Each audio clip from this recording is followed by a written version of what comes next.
estaba pensando que nosotros, enseñamos y proclamamos la visión que Dios nos ha dado de edificación del reino de Dios, es decir, que no es solamente nuestro, sino que corresponde al llamado de Dios, a la gran comisión de hacer discípulos, ¿no?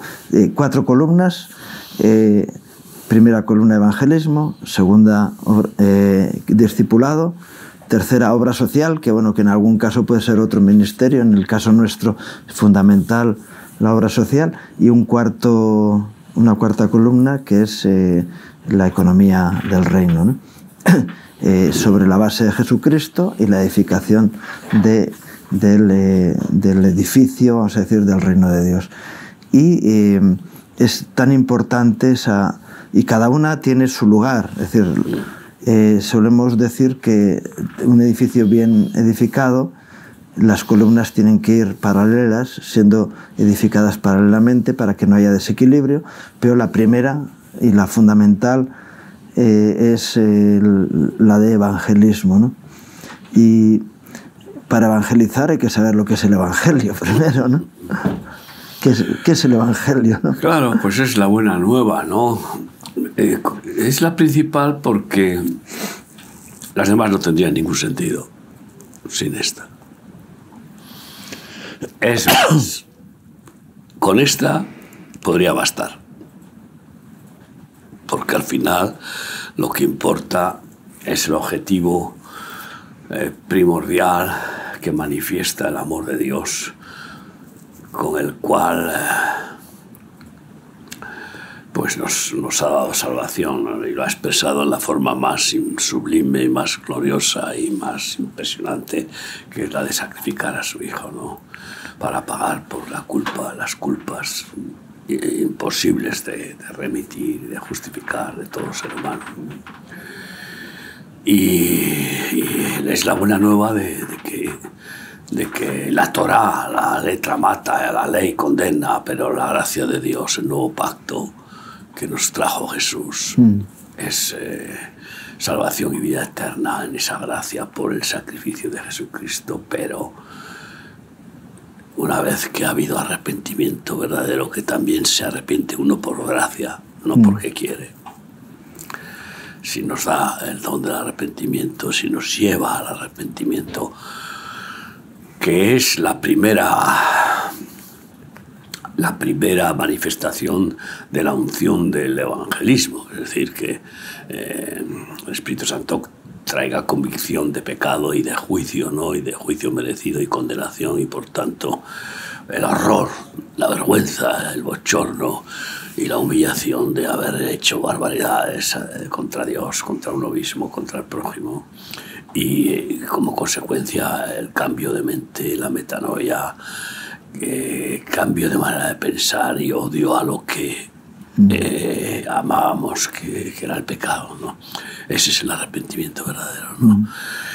Y con esa humillación aceptada, asumida, y en ese reconocimiento de lo que la verdad revela, que la verdad saca a la luz, parte el alma y saca a la luz lo que es contra Dios, lo que es diabólico y carnal, animal, pecaminoso. Y entonces pues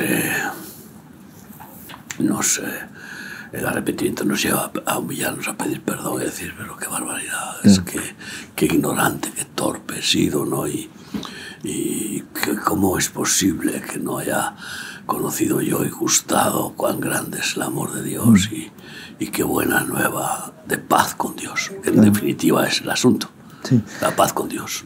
Jesús, el Señor, ¿no?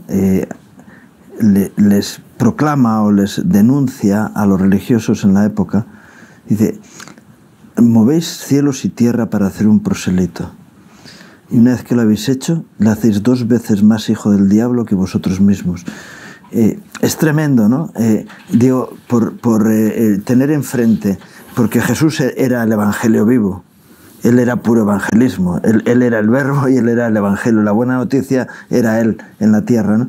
Y él dice, hacéis prosélitos, Y muchos cristianos y de otras religiones buscan prosélitos, es decir, gente que se añada a sus sistemas de funcionamiento. Y qué tremendo que dice, los hacéis porque el peor o lo más difícil de poder llevar a la conversión es una persona que se cree que ya está convertida, ¿no? Y no lo está, sino que solamente tiene un sistema religioso en su vida. Y vender o anunciar un sistema no es evangelismo, ¿no? Bueno, estos mercaderes del templo que denuncia Jesús, pues tienen un celo rabioso por su ambición de dinero y de poder. Porque cuanto más prosélitos, más ofrendas, diezmos y más honra y gloria religiosa. Reconocimiento social. Más poder, dinero y poder, que es codicia del egoísmo y consecuencia de la egolatría, del orgullo, ¿no? Entonces, esos son claramente condenados por Jesús, esa actitud. Y habla de mayor condenación a los prosélitos que hacen. Pero, y también les incluye en esa condenación como causantes, ¿no? Y como totalmente pervertidos. Es la perversión del don. Pero luego están aquellos que tienen un celo que parece santo porque están motivados con el buenismo religioso de creer que salvan almas haciéndoles prosélitos de una religión, porque tienen fe en que esa religión, que en alguna manera les ha moderado, les ha educado, les ha civilizado, les ha transformado en parte, porque no cabe duda de que hay los que están convencidos y han sido mejorados en cierta manera por la religión, pero no están convertidos en cuanto a que... Sí, la transformación del ser interior, ¿no? Exactamente, no han nacido de nuevo, pero están convencidos y como han recibido beneficio,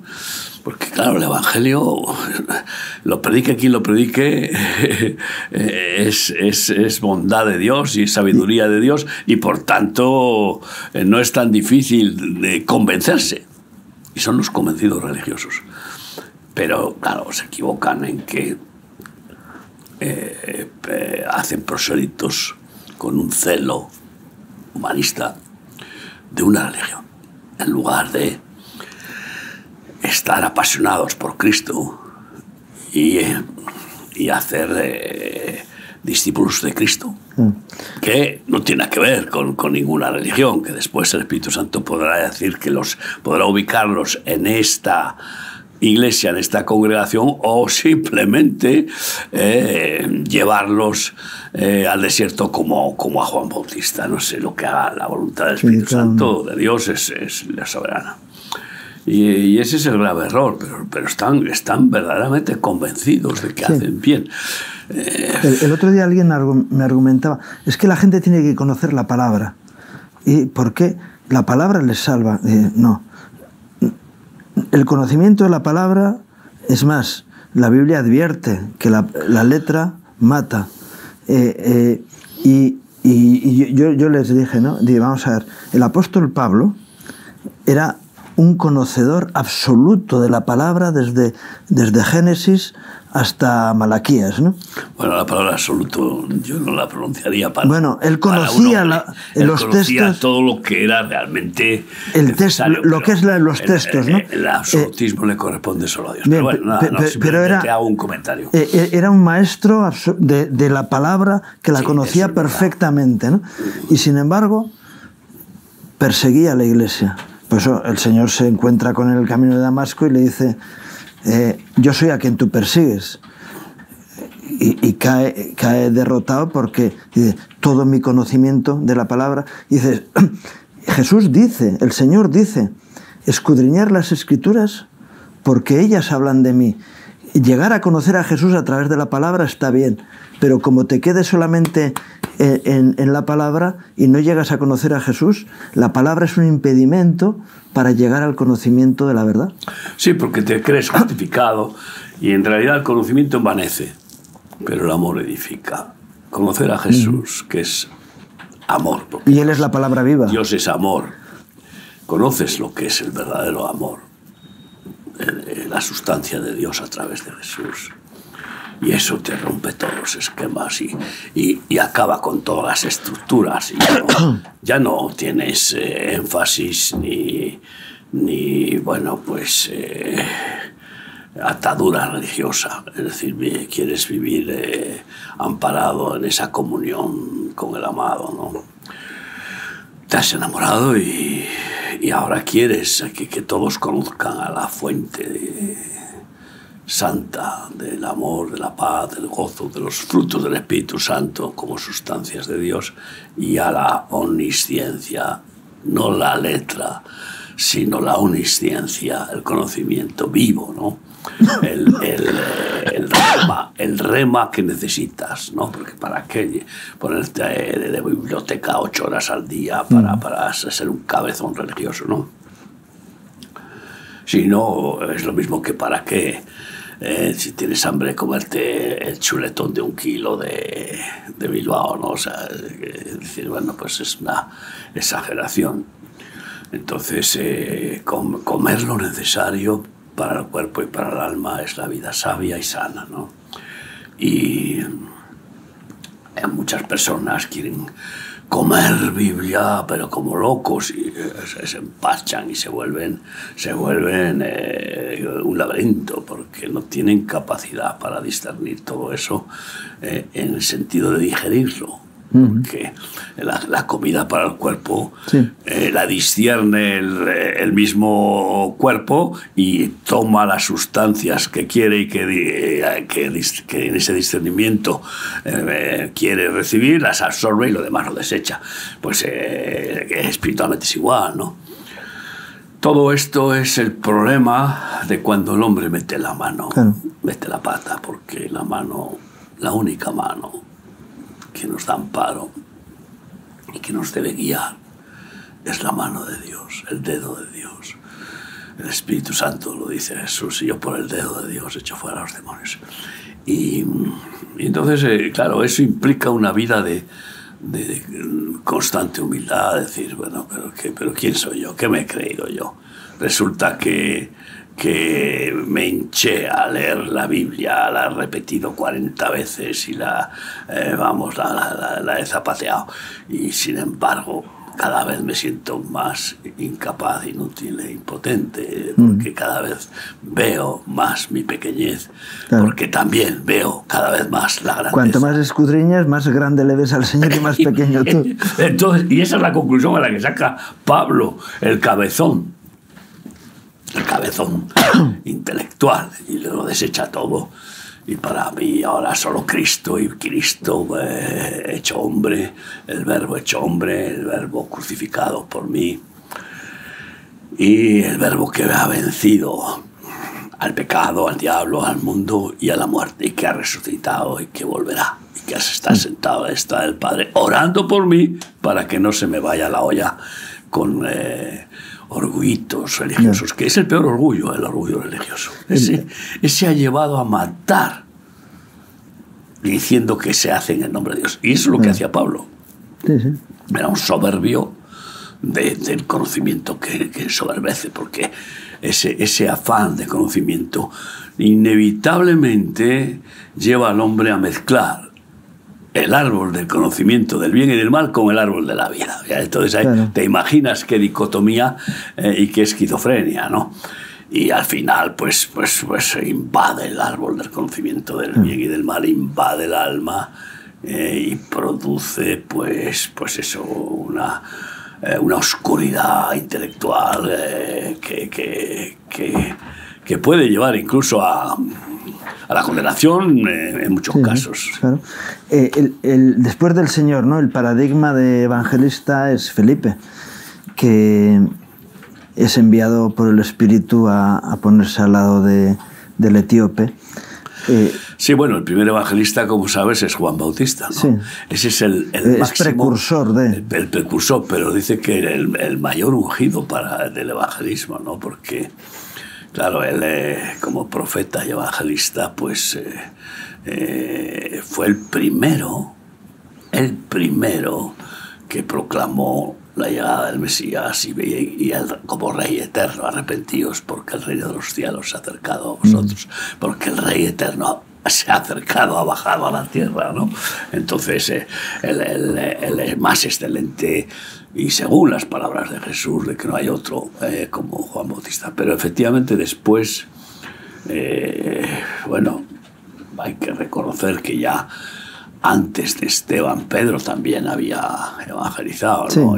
Sí, yo decía Felipe. Pero antes de Felipe eso, pero también pero el primer evangelista mártir es Esteban.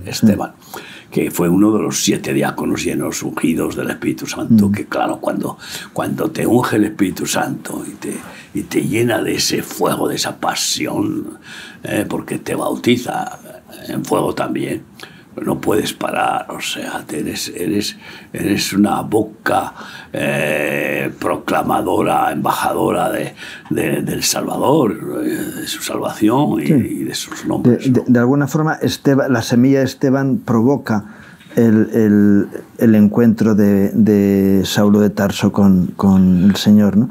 Pero luego, este Felipe, en un rato, no muy grande, en un ratito, porque explica el capítulo del libro de Isaías que estaba leyendo el etíope, y luego lo bautiza y se marcha del sitio.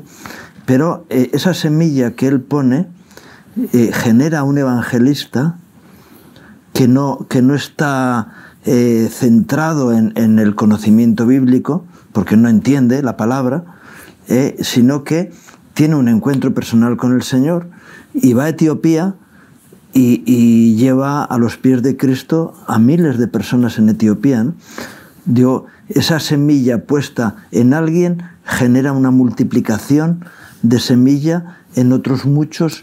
La buena semilla, pues si cae en buena tierra y muere, pues produce mucho fruto. Y claro, no es la semilla el evangelio mismo, sino el evangelizador, que es la semilla portador, porque la semilla es la persona. El sembrador habla, vosotros sois la semilla, ¿no? De tal manera que no tiene sentido que un cabezón que no es trigo limpio y que no está dispuesto a morir para dar fruto, pues se produzca un avivamiento, aunque para Dios no hay nada imposible. Pero en este caso, el etíope murió rápidamente ante la verdad. Y cuando vi un charco dije, ¿qué tiene que... ¿Quién pide que yo me sea bautizado? Es decir, he muerto, entiérrame aquí en el agua. Entendido, porque es que ese pasaje es gordiano, es nuclear en cuanto especialmente al pueblo judío se refiere. Y era un etíope judío que había venido a la gran fiesta, ¿no? Y esa forma de evangelizar, pues oye, ya me gustaría que se repitiera. Y yo creo que se va a repetir en el final de los tiempos, porque todo lo que es ya fue y será. Y será, se repetirá. Es lo que se llama el ser trasladado, ¿no? Entonces resulta que el espíritu lo traslada a donde está, en un carro este etíope, ¿no? En un carro imperial, porque era un cargo importante en el imperio de Etiopía, donde había una tribu muy grande de descendientes del hijo de Salomón, que fue con una corte a reinar cuando su madre se murió, que había estado pues conviviendo con Salomón y que le dio un hijo, hijo de la reina y de Salomón, y se lo dejó para que lo cuidara. Al morir la reina, pues el hijo fue a reinar en su lugar a Etiopía con una corte de sacerdotes y de tal, y hasta con una copia. Algunos dicen que es el original. No, una copia del arca del testimonio que Salomón le hizo a su hijo como para decir, bueno... Que es otra herejía que cometió. Más, porque... No se podía repetir la... Ni se le podría repetir muchas cosas, pero es que es como el repetir las oraciones como loros. Pues es que es banalidad, ¿no? Pero en este caso es idolatría, porque es pretender que uno puede hacer lo mismo que Dios hace, o sea, sentimentalmente para favorecer a su hijo. En cualquier caso, sí que se produjo en el hijo de Salomón y en toda la descendencia de la cohorte con la mezcla de familias que se formaron con etíopes, una preservación del rito religioso, pero con un desconocimiento total del trasfondo de las escrituras, que ese es el problema del velo. Y el trasfondo de las escrituras es el Señor mismo. Es Cristo. ¿Por qué? Porque es el que está detrás del velo y no pasan del velo. No entran al lugar santísimo, ¿no? A pesar de que ya se rompió de arriba abajo. Sí, sí. Bueno, a pesar de que ya no hay ni velo, pero nada, no. Es como que a alguien le quitas el velo y sigue viendo el velo, ¿no? Porque se aferran al velo, se aferran al sistema, ¿no? Religioso. Y este es el problema grave que tienen los ortodoxos judíos.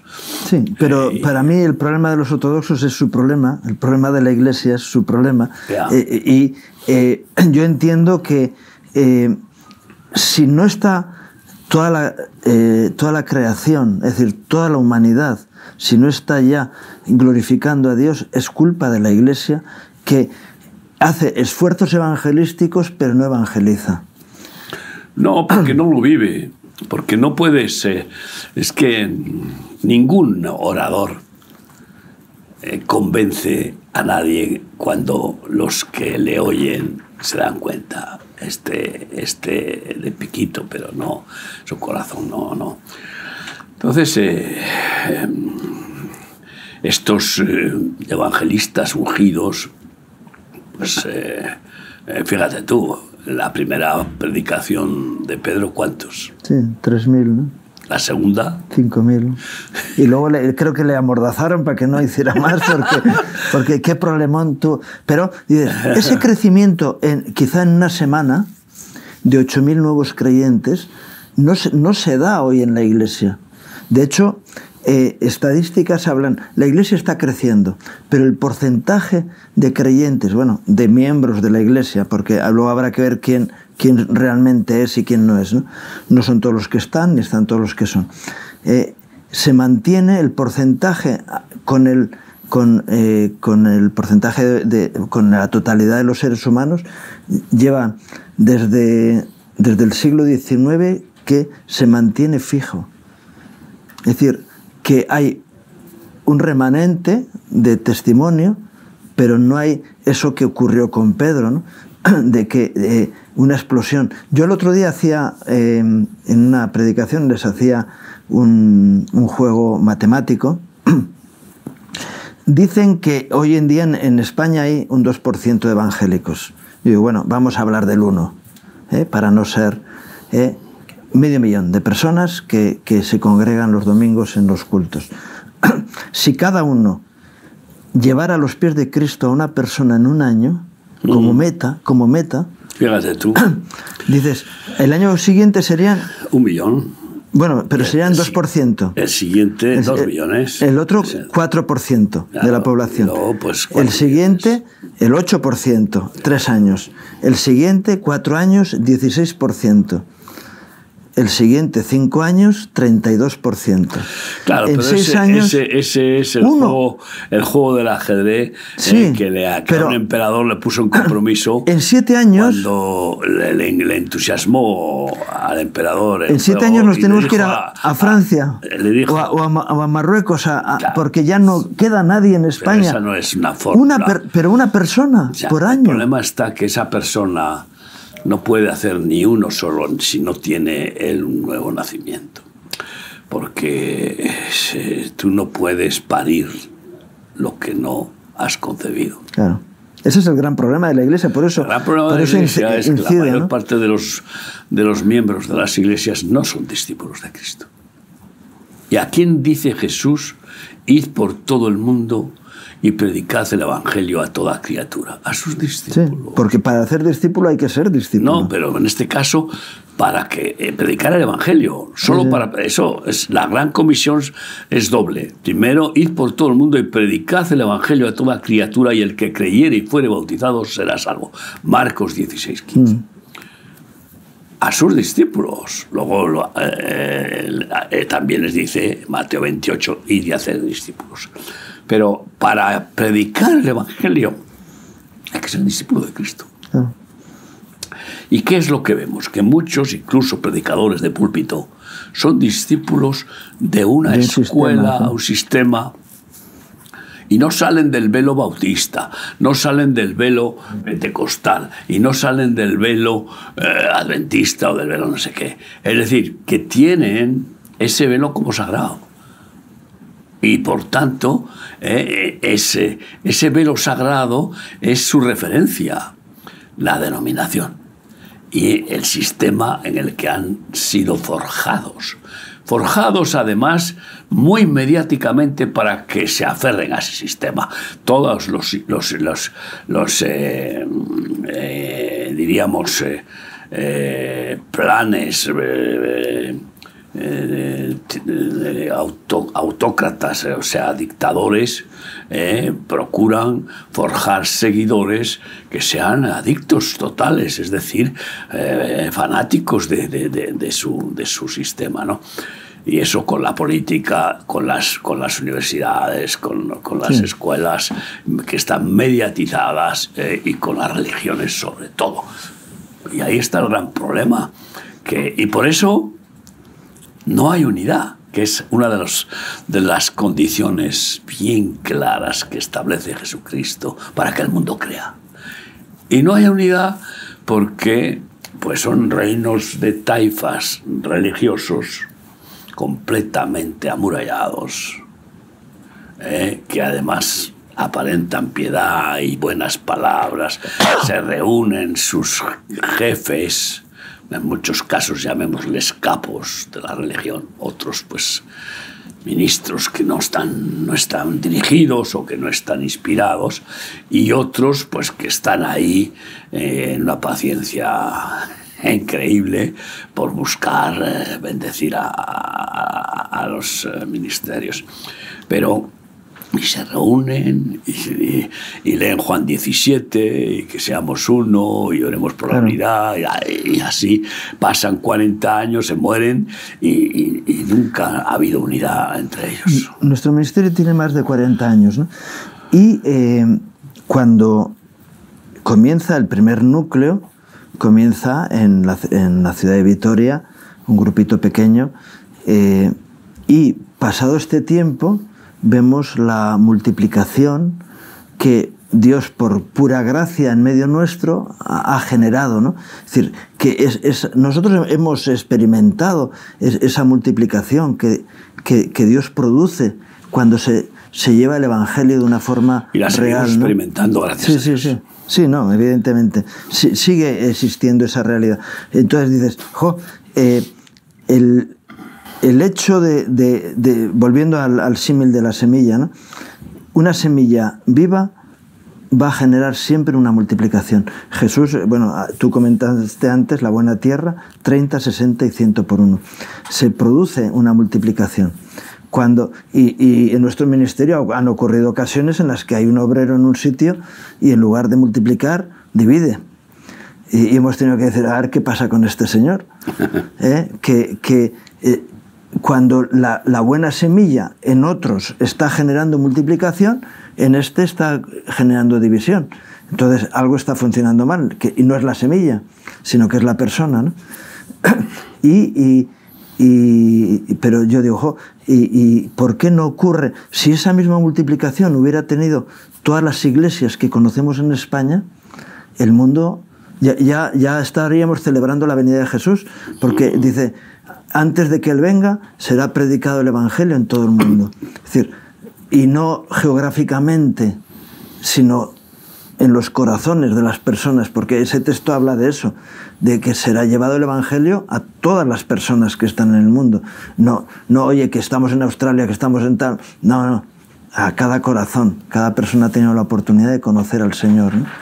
Sí, porque el plan de Dios es dar oportunidad a todos para que ninguno se pierda, sino que todos procedan al arrepentimiento. Ese es su deseo. Lo que pasa es que, de la misma manera que muchos, una mayoría aplastante, optan por pasar página y decir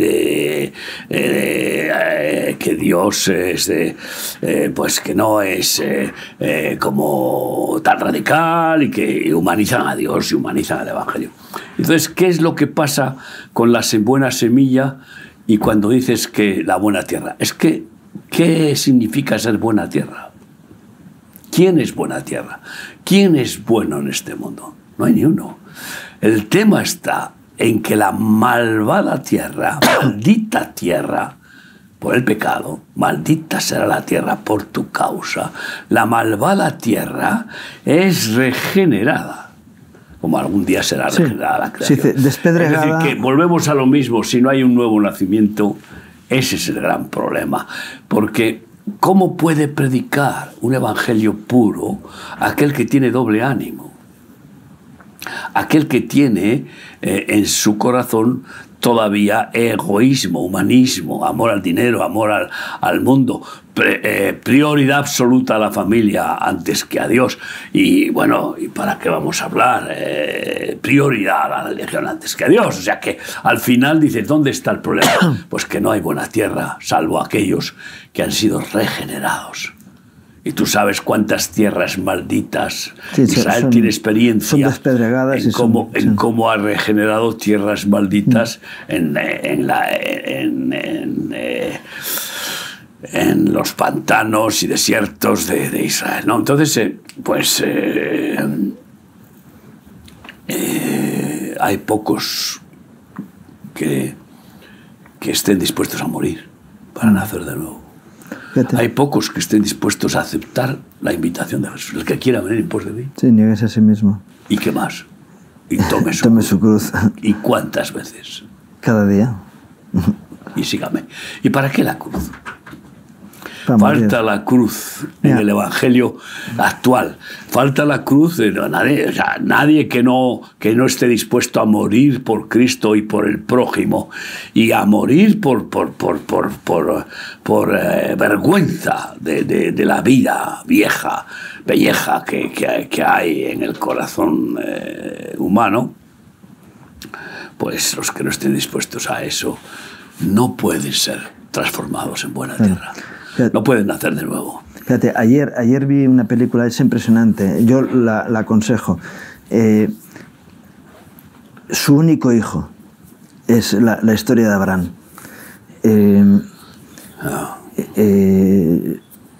Claro, Abraham se encuentra con la disyuntiva. Claro, bueno, él sale de su tierra, tal, sí, pero le cuestan 25 años desde la salida allí con la promesa de ser padre de multitudes, no tiene hijo, bueno, está la historia de Ismael, tal, pero al final, con 100 años, tiene a su hijo de la promesa, Isaac. Con 114 años, Dios le llama, le dice, oye, tengo un problema contigo. Me tienes que entregar a tu hijo. Y lo lleva en un recorrido largo hasta el Monte Moría, pero lo tremendo que Abraham tiene que renunciar a aquello que más ama. La motivación que tenía... Bueno, el tema es que demuestra... que ama más a Dios que a su hijo. Que ama más a Dios que a su hijo. Bien, pero... Porque si no... Pero hasta ese momento... No habría obedecido. El problema que tenía Dios con Abraham es que su hijo Isaac había suplantado al Señor en la prioridad. Por eso tiene que morir. Porque si no... Podría ser... Es una suposición, pero no se refleja en ningún momento. No, la Biblia no lo dice, pero yo entiendo que es así. No lo dice la Biblia. Tiene que morir a eso, ¿no? Yo creo que hay varios testimonios que quiere dar Dios, ¿no? Primero, probar la fe a Abraham, para acabar llamándole el padre de la fe. Sí, así es. Sí. Y después darle la promesa de que maldito el que vaya contra él y contra su descendencia. Segundo, para dar testimonio de lo que significa sacrificar al único hijo. Sí, sí. Sí, evidentemente. Ese es el tema. El Señor está diciendo que sepas lo que me va a costar a mí mandar a mi hijo. Y de hecho, en un cordero, en un carnero atrapado entre unas zarzas, que es como vino Jesús, y atrapado en las zarzas de este mundo, porque las zarzas simbolizan al ser humano, con sus espinos y de hecho, vamos, madre mía, como las zarzas del pueblo escogido le aprisionan, ¿no? y le pinchan y le martirizan a Jesús, al Cordero de Dios. Pues es la víctima propiciatoria sustitutiva del sacrificio que merecía su hijo y él, porque no hay ninguno puro. Y yo creo que Abraham así pudo tener la revelación que Dios le concedió del Mesías. Sí. Pudo conocer a Jesús en esa forma. Pero además, en esa promesa. La multiplicación de su familia, como las estrellas del mar o la arena de la tierra, viene como fruto de ese sacrificio. Como fruto de esa disposición de sacrificar a su hijo. Porque el que ama más padre, madre, esposa, hijos o hijo, un hijo solo, más que a Dios no es digno. Bueno, no es digno de Dios. Todavía si hubiera tenido varios, a lo mejor dice, bueno. No, pero no es lo mismo, da igual. Que la expresión dice el que ama más padre, madre, esposa, hijos, que puede ser uno, da igual. Que a mí no es digno de mí. Entonces está bien claro que toda la Biblia, que no se la reveló la Torá a Abraham, no consigo algunos rabinos hacerles ver que Abraham no recibió la Torá, que recibió solamente un mandamiento: anda delante de mí, sé perfecto, un imposible, pero que Abraham diría, bueno, Señor, pues es imposible para mí, pero si tú lo dices, yo quiero, haz tú posible lo que me es absolutamente imposible. Pero no le da los mandamientos, que además se resumen en ¿qué? En amar a Dios con todo el corazón. No ser parte del corazón a Dios, parte a la mujer, parte a los hijos. Y por fin... Por eso ese es el problema del evangelismo. Claro. Que cuando dices, no, pero bueno, tampoco te lo tomes tan en serio, que bueno, Dios tampoco te va a pedir tanto. Y no, Dios pide todo. Y cuando hay personas que están dispuestas a vivir esa radicalidad que estabas hablando del evangelio, pueden transmitir un evangelio limpio, vivo, que es lo mismo que Jesús hizo, ¿no? Es que además el problema es de fe. Pensar que Dios es un avaricioso y que lo quiere todo y que te va a dejar desnudo, sin nada, en miseria y en carencias de todo tipo, es una falta de fe. Es desconfianza.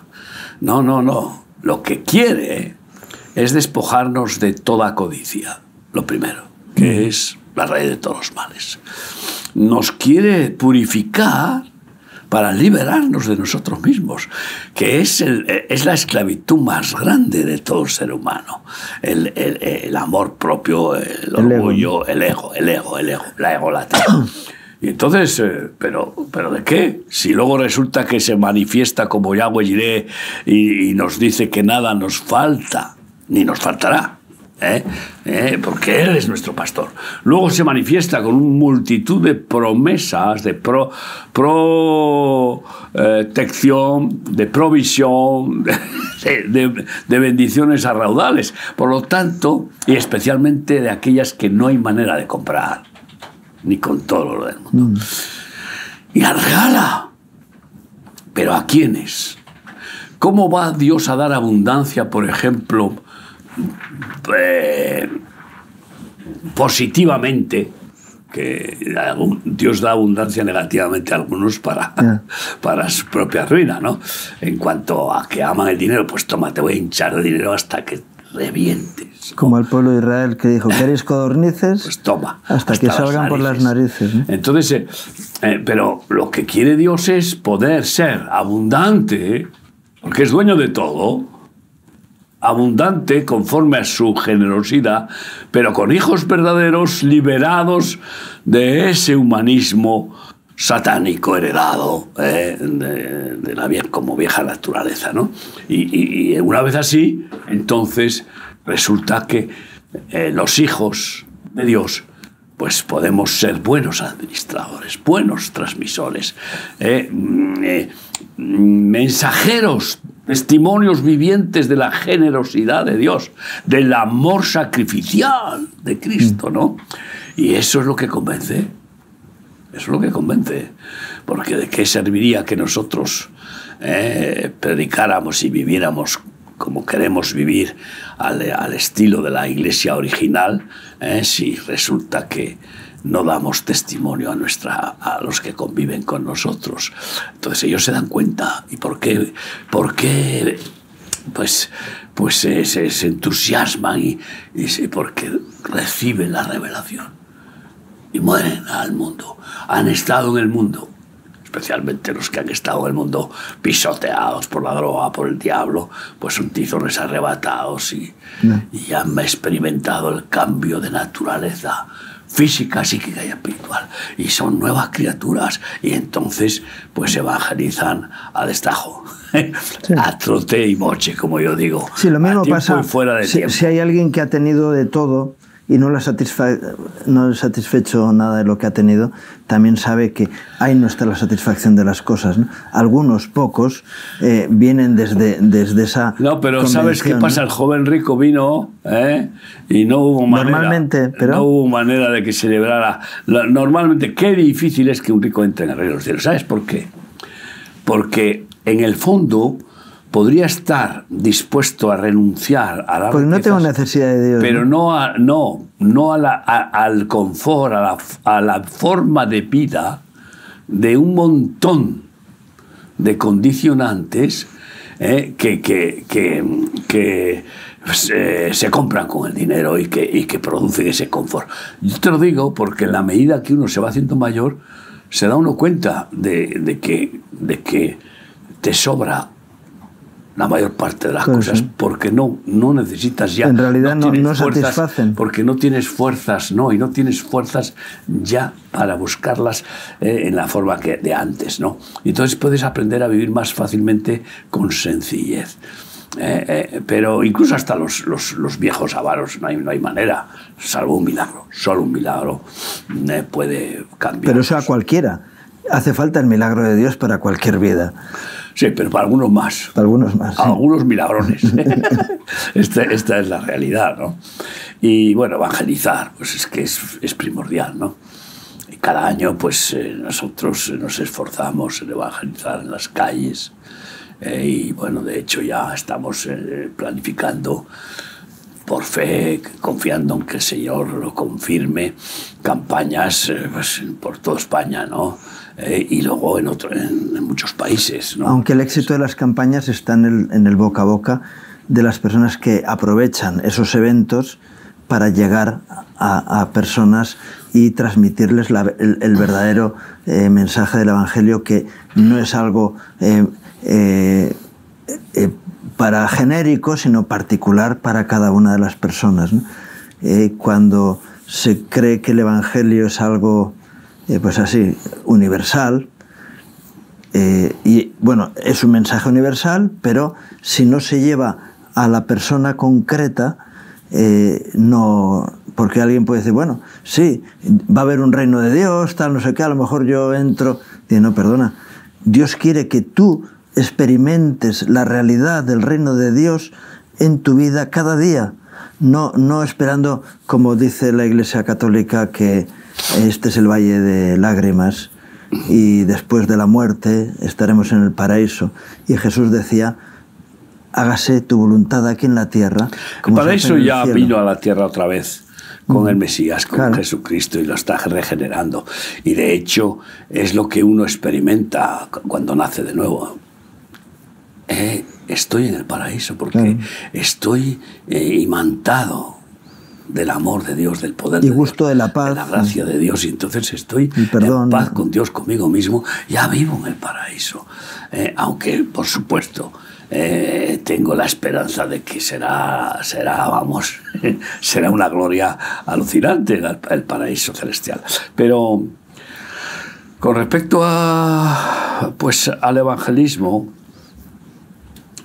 es fundamental dejar bien claro, como tú has estado diciendo, que es personal. Porque Dios quiere mostrarse como Padre. Y no puede decirse Padre de todos, aquí Padre de todos, ¿no? Al estilo papal. No. Él es un Padre que ama a sus hijos, tiene dedicación personal a cada uno de ellos. Aparte. Y Jesucristo se apartaba con el Padre. Y se apartaba noches enteras, ¿no? Para tener una comunión personal, aparte. Y entonces, el nuevo nacimiento, una de las maravillas que produce es descubrir la paternidad perfecta de Dios. Porque es como un parto. Es un parto. Muere el viejo hombre, es enterrado en el bautismo de las aguas, el bautismo de arrepentimiento, sale simbólicamente de las aguas como alguien que ha cambiado de mente, odia lo que antes amaba, odia los pensamientos que antes le embelesaban y los deseos del corazón carnal, y quiere la nueva vida que ofrece Cristo. Pero a partir de ese parto, ¿qué es lo primero que ve un bebé? No cuando abre los ojos, porque no nacen generalmente sin ver. Pero lo primero que ve es a la madre o al padre, que es el que yo, en mi caso, antes de que mi mujer pudiera recoger a los hijos, los recogía yo. Yo asistí con ella a los 4 partos y me los llevé para lavarlos con la comadrona. Y si no lo ve, todavía lo oye. Y oye a la madre y la siente.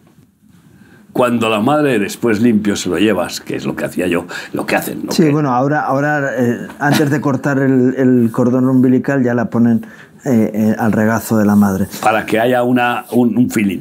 Entonces, y que digo esto porque a veces los nuevos nacidos, bueno, pues son neófitos y no ven bien claramente a Dios, no pueden poner los ojos en Jesús de una forma fulminante, ¿no? Pero oyen con claridad la voz de papá, la voz del padre, la voz de mamá. Porque Dios es padre y madre, que es otra de las manifestaciones más maravillosas, ¿no?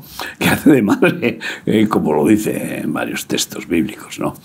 Y entonces, pues, ahí empieza la relación personal y acaban el niño diciendo papá o mamá, pero diciendo y expresándose y hablando con el padre y escuchando al padre. Si en términos familiares y físicos es así, pobremente, pero muy preciosamente, cuanto más en términos espirituales cuando descubres que ya nunca más serás huérfano. Especialmente si lo has sido de una forma muy brutal, porque todos somos huérfanos en este mundo, aun teniendo buenos padres terrenales, que nadie se engañe. Somos huérfanos porque el padre está destinado a morirse antes que tú, y bastante antes generalmente. Entonces está. Y además no te llena. Ningún padre, por muy bueno que sea en este mundo, puede llenar el corazón de un hijo. Solo el Padre Celestial lo hace. Y ese es el don perfecto que nos da Dios a través de su Hijo Jesús, que nos lleva al Padre. Nadie viene al Padre si no es por mí. Jesucristo, cuando nos revela que Él es el camino, la verdad y la vida, y le aceptamos, nos lleva al Padre. Algunos dicen, yo no tengo ministerio evangelístico. Aunque, fíjate, a Timoteo, Pablo le dice, cumple tu ministerio, haz obra de evangelista. Es decir, independientemente de tu ministerio, tienes una responsabilidad de transmitir, como los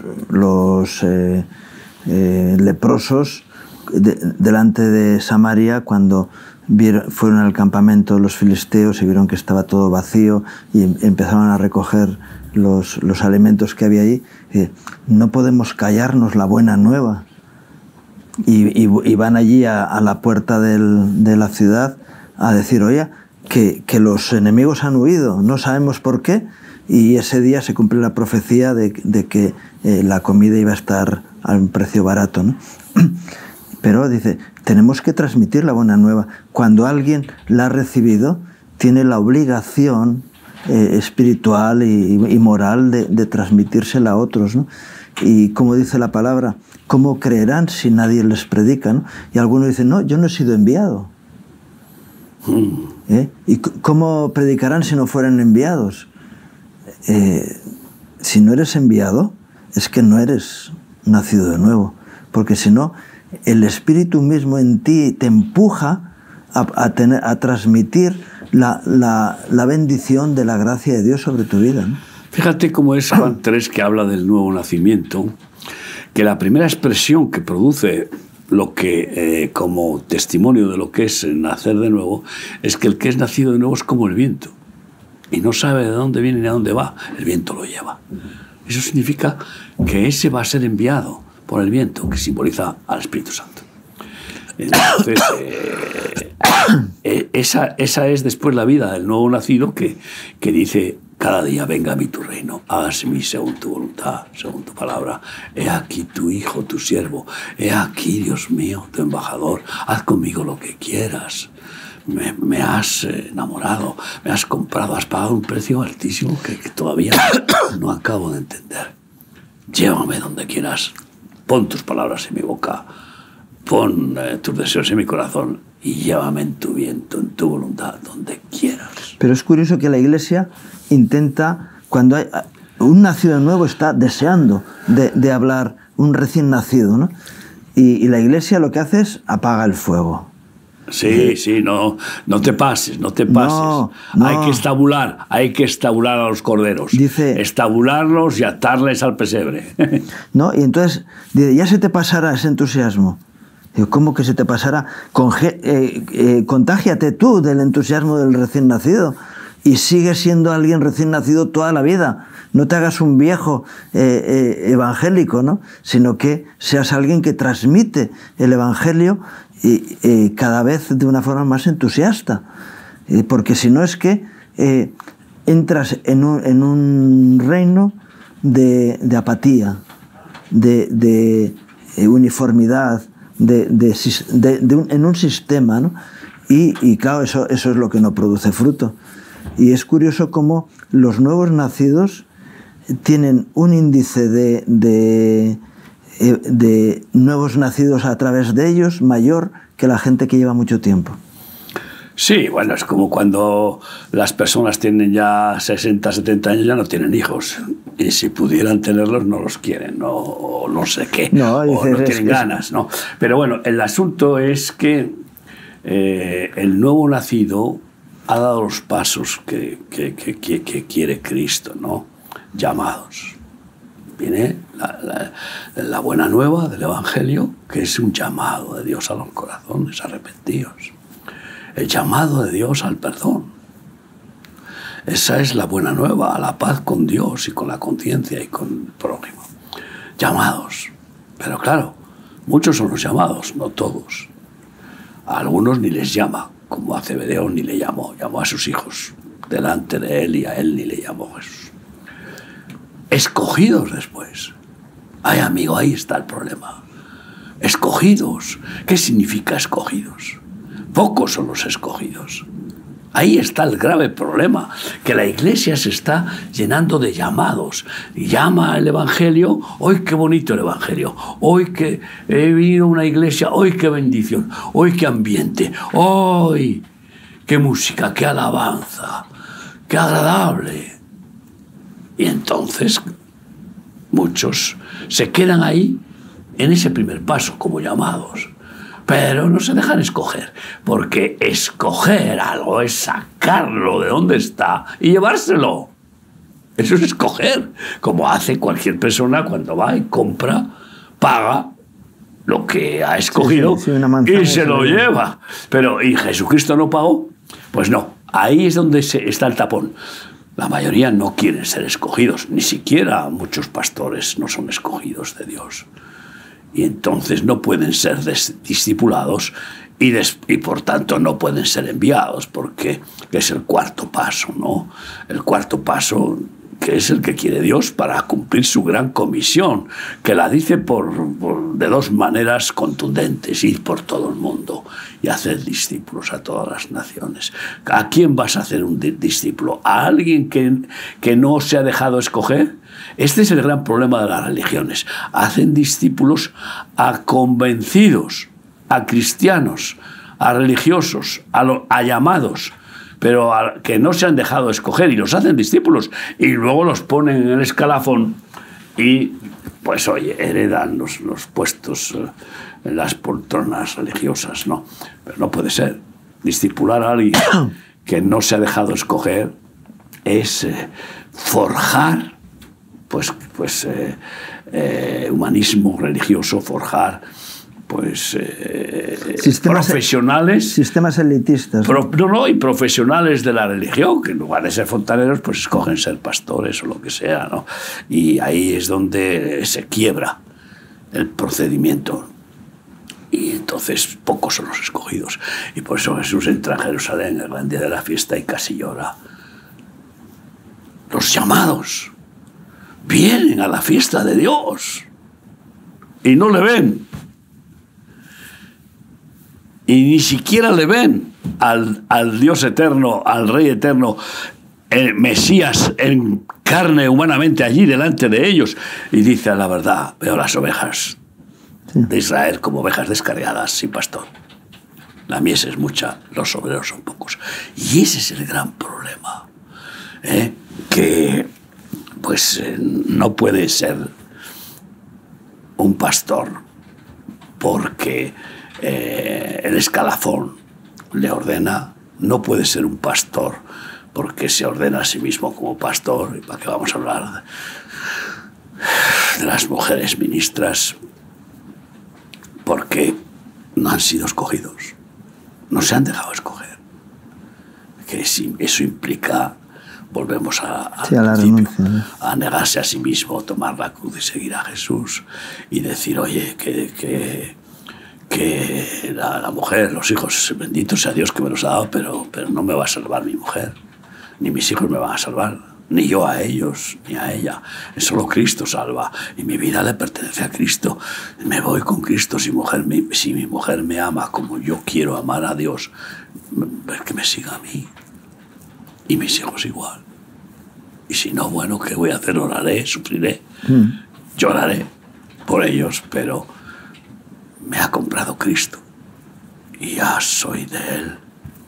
No 50%, sino 100%.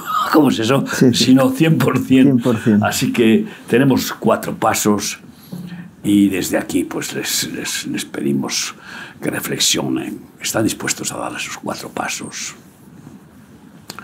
¿Cómo evangelizar si no hay un corazón ardiente, enamorado de Cristo? Si no hay el celo santo de Cristo. El que tiene ese celo santo, porque está apasionado por Cristo, por el Espíritu Santo, ese estará ardiendo de deseos de salvar almas, de que el Señor salve almas, proclamar su nombre y evangelizar. Pero ha estado dispuesto a dejarse escoger, apartar, sacrificar, renunciar, y disfruta además. O sea, no es una decisión que produzca una carga y un desazón. No, es una decisión que va produciendo cada día un gozo inefable, porque no hay mayor gozo que parir. Eso las mujeres lo saben. Pues nosotros también podemos parir almas para Cristo. Es decir, que el Espíritu Santo nos use para engendrar a Cristo en los corazones. Ese es el Evangelio, no para engendrar prosélitos de religiones, sino engendrar a Cristo, que le conozcan a Él. Y entonces se enamoren, y entonces sean transformados en verdaderos hijos de Dios, porque Cristo nos lleva al Padre. Y después mensajeros, embajadores del Rey y de su reino. 4 pasos: llamados, escogidos, ungidos y enviados. No te quedes a medias en el plan de Dios para tu vida. Oremos para que muchos estén dispuestos a lo que Jesús quiera. Y esa es su voluntad expresada. Llamados no solo hay, escogidos.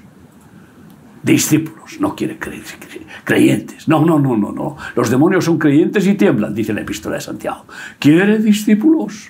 Cuestiónate si eres un verdadero discípulo de Jesucristo.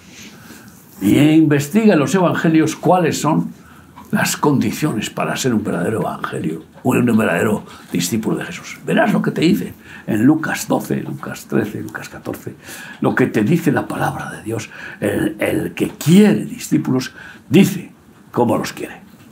Así que vamos a orar, Ramón. Sí, y no ser tibios. El Señor levante evangelistas que estén dispuestos a todo. Queremos que venga el Señor pronto. Sí, Jesús. Señor bendito.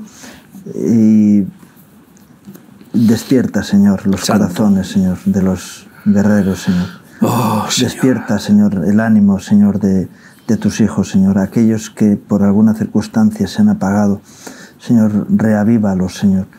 Señor, que pueda haber un ejército de personas que transmiten la buena nueva, el buen mensaje de tu amor, Señor, de tu misericordia, de tu perdón, pero sobre todo de la restauración de las vidas, Señor, y de la santificación, que es tu voluntad. Sí, Señor. Señor, queremos pedirte, gracias, Padre, Señor, que nos avives a la Iglesia, Señor, y podamos ser la herramienta que tú has establecido para que la gente te conozca, a través de tus hijos, de tus siervos, Señor, que están transmitiendo la verdad, Señor, de tu presencia, y que podamos así ver tu gloria manifiesta en la sociedad. Señor, sabemos que caerán todos los conflictos, las guerras, la corrupción y tantas cosas que nos abruman en la sociedad, Señor, cuando tú levantes un ejército de personas nacidas en ti. Y por eso, Señor, aviva esa columna principal, Señor, del evangelismo, en personas que puedan transmitir de verdad el entusiasmo de haber conocido tu presencia, tu amor, tu misericordia, tu perdón y tu paz en sus vidas. Señor, te lo pido en el nombre de Jesús. Amén. Amén. Y bueno, gracias, Miguel, siempre a Cristo y a ti, por tus reflexiones, y gracias a ustedes por acompañarnos en este programa, deseándoles un día más que Dios traiga gracia, bendición a sus vidas, sus familias, sus trabajos. Que Dios les bendiga.